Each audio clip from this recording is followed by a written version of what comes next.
Welcome to this true paranormal case file, Love Letters and the Locket of the Towering Lady.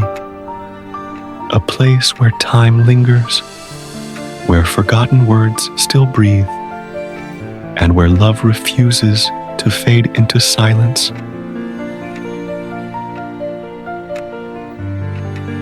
Some love stories are written to be remembered. Others are to be survived.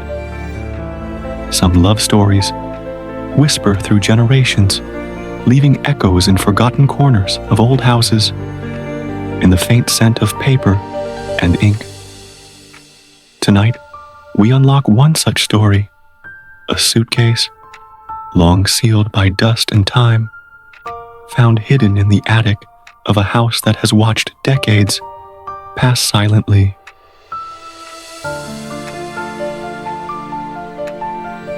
Inside it lie letters folded with longing, edges worn by years of waiting, ink faded yet still alive with emotion. There is a single locket nestled among them, quiet but unyielding, a witness that refuses to forget. Each word, each fold, each tiny clasp of hearts entwined across distance and circumstance. This is the true story of the love letters and locket of the Towering Lady. A tale waiting to be unfolded, remembered, and felt.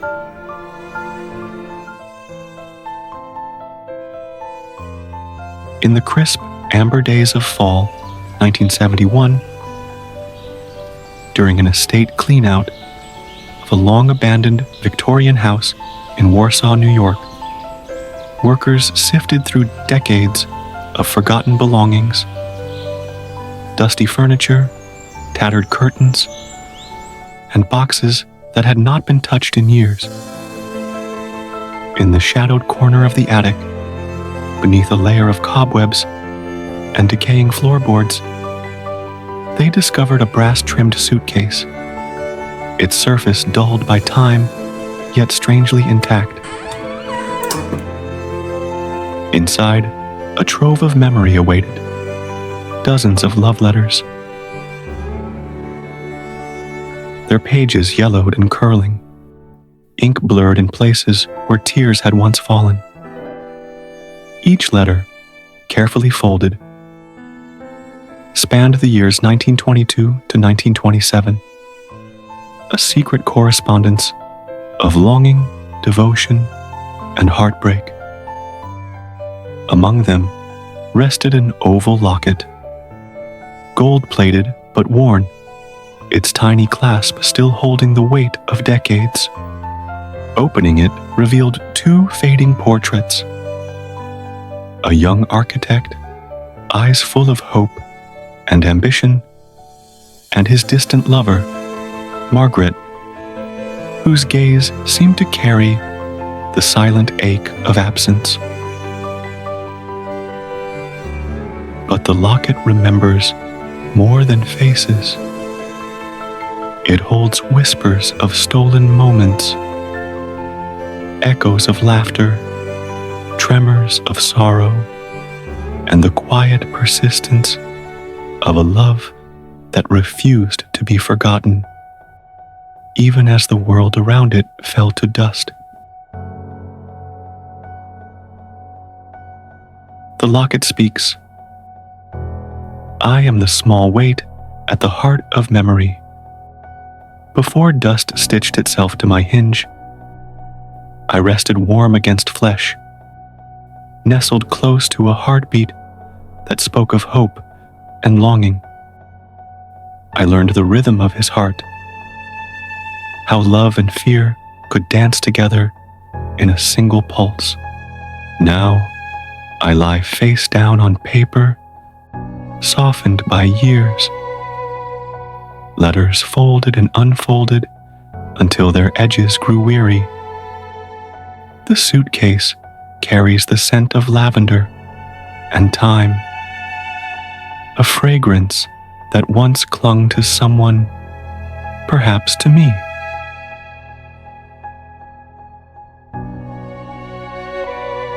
I feel the attic's cold seep through my plating.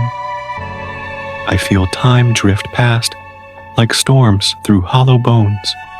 And yet, amid the stillness, I remember love.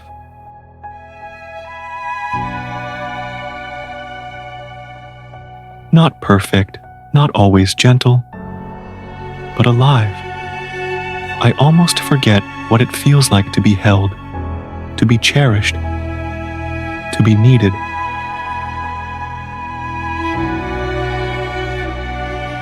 But love is never truly lost. It seeps quietly through paper, through ink, through the smallest of hinges, until it finds the heart that waits to remember. Through metal, through memory. Love denied does not fade. It learns to take.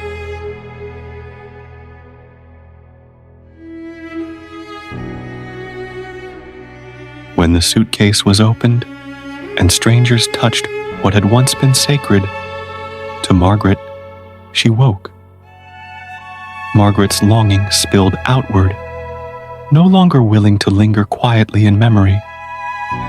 It breathed into the corners of the new house, climbing the walls, curling around the staircases, filling the rooms with the ache of a desire that had waited decades to be seen.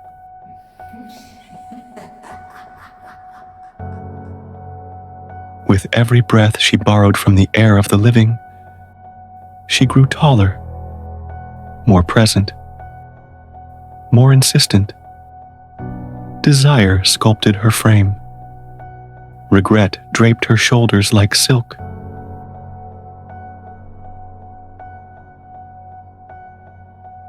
She emerged as she had always imagined she could be.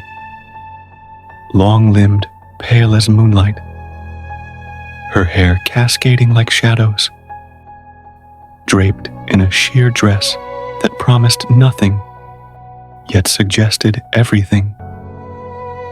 At first, she lingered at the edges of the rooms. She watched quietly, absorbing the warmth of hearts that still beat, remembering what it was to be wanted, to be touched, to be seen. But rejection leaves scars that never fully close. That night, she returned. Not the woman she had once been, but the force she was becoming.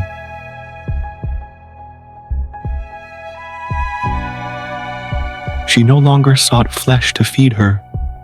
She fed on longing, on the unspoken dreams where affection blooms unchecked, on the tender, fragile space between memory and desire.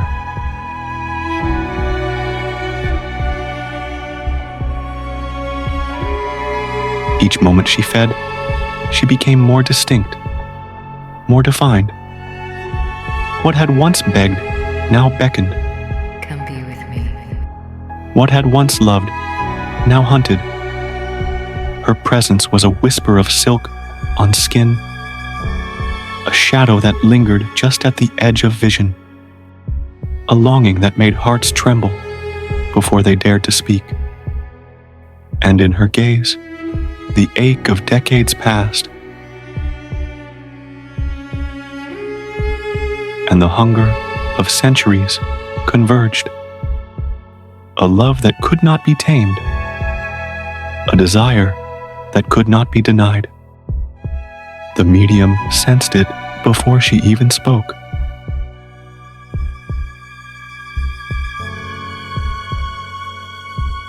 Her hands shook as she turned the fragile letters, reading faster now, as if speed could outrun the weight of what they contained. Her voice trembled over dates and promises, over the delicate script of someone who had poured decades of longing onto paper. A chicken charm, a porcelain doll, a tiny horse pin, small tokens, seemingly mundane, yet each hummed with the pulse of a life imagined but never lived. Each object whispered secrets of longing, of love deferred, of dreams folded too tightly to unfold. Margarett was no longer just a ghost. She had grown older than grief, more patient than rage, and more relentless than memory itself.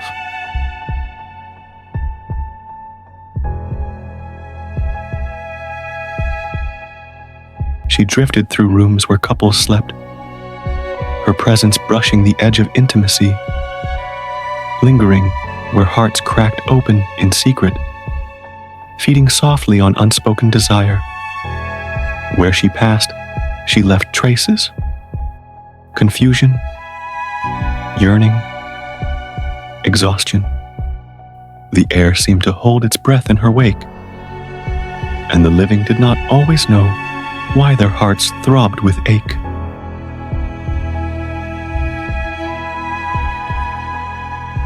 The locket remained, where it had always been, her anchor, her reliquary, her pain made tangible in metal and hinge. When the locket is opened, she comes closer to flesh, closer to memory, closer to the warmth of a life denied. A succubus, yes, but born not of lust, not of want alone, but of romance starved too long, of longing folded and refolded like a letter left unopened.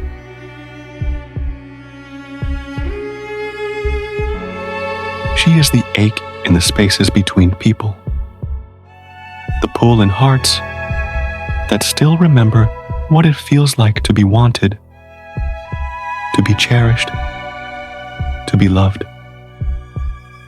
And she will not stop until she has tasted it again. Not in whispers, not in shadows, but in the living pulse of human hearts.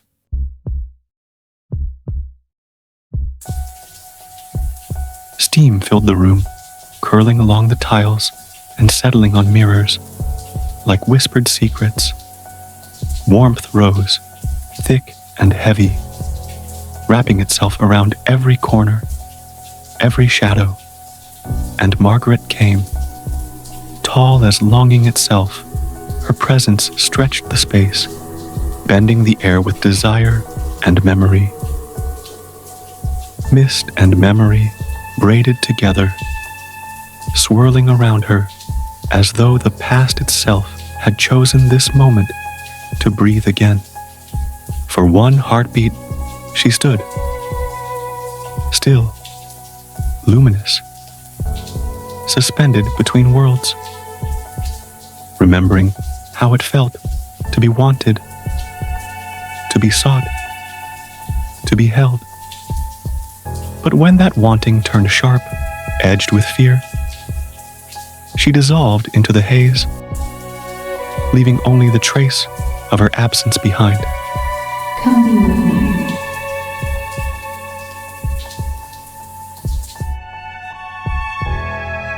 Unwanted is a word that grows teeth.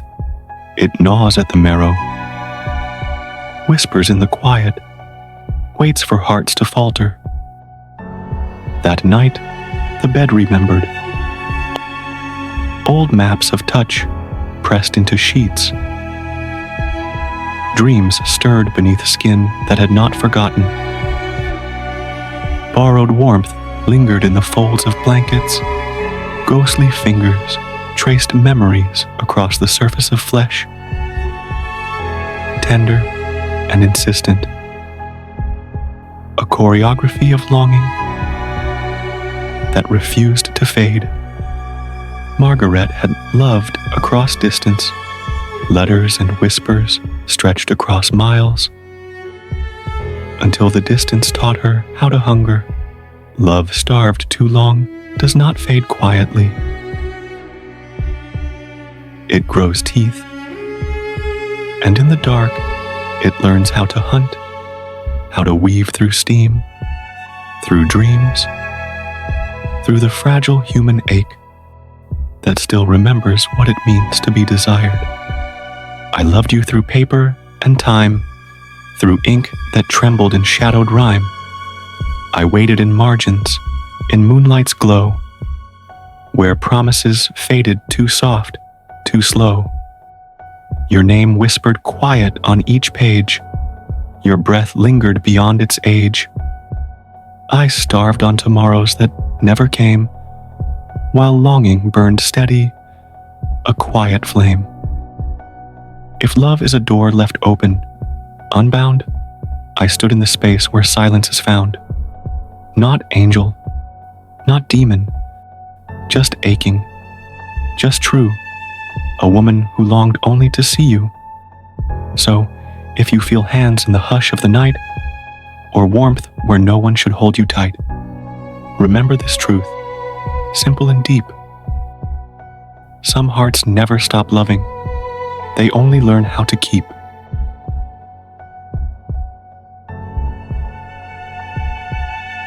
A warning to all who approach: do not touch the locket.